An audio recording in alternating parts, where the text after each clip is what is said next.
বিসমিল্লাহির রহমানির রহিম। আসসালামু আলাইকুম ভিউয়ার্স, লুপার রান্নাঘর ইউটিউব চ্যানেল থেকে আপনাদের স্বাগতম।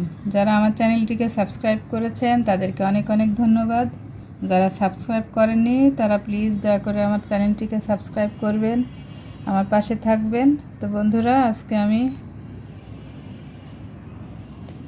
মিষ্টি দই বানিয়েছি, তো আপনাদেরকে কেটে একটু দেখাচ্ছি। এই যে দেখে নিশ্চয়ই বুঝতে পারছেন।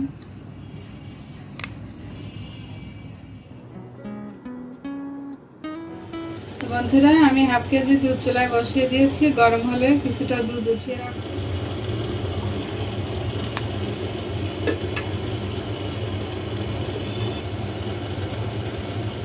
দুধের মধ্যে দিয়ে দিব চিনি, 2 টেবিল চামচ পরিমাণে চিনি দিয়ে দিলাম।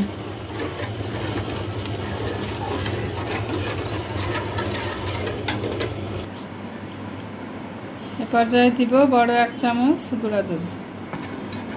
দুধটা যেহেতু আমি একটু পাতলায় রেখেছিলাম, গুঁড়া দুধ দিয়ে ঘন করব।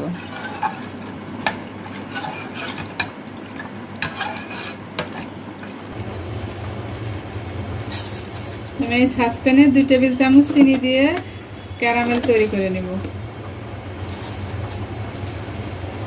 সামান্য পানি দিব।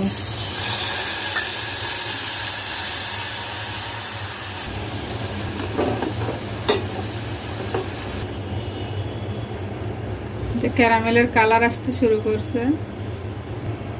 তোমার ক্যারামেলটা হয়ে গেছে, আমি সেই দুধটুকু ঢেলে দিব।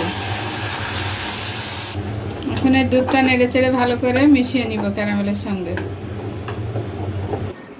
এখন আমি ওই ক্যারামেলের দুধটুকু ঢেলে দিব।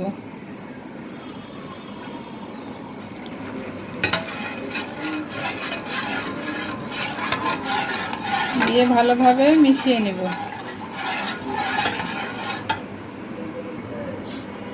এ পর্যায়ে দিয়ে দিব টক দই।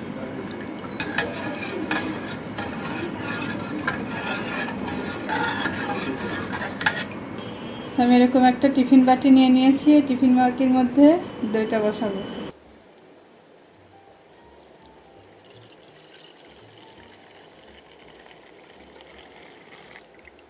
বাটির ঢাকনাটা লাগিয়ে দিব।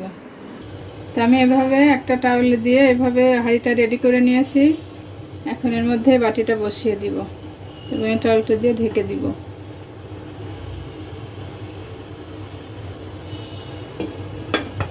এখানে এভাবে আমি 1 ঘন্টা রেখে দিব। তো বন্ধুরা, আমি দইটা হাঁড়ি থেকে নামিয়ে এনেছি। আমার দইটা দেখে নিশ্চয়ই বুঝতে পারছেন, দইটা খুব ভালোভাবেই জমে গেছে। এই যে নড়াচড়া কিছুই করছে না। আপনাদেরকে কেটে একটু দেখাচ্ছি। এই যে দেখে নিশ্চয়ই বুঝতে পারছেন।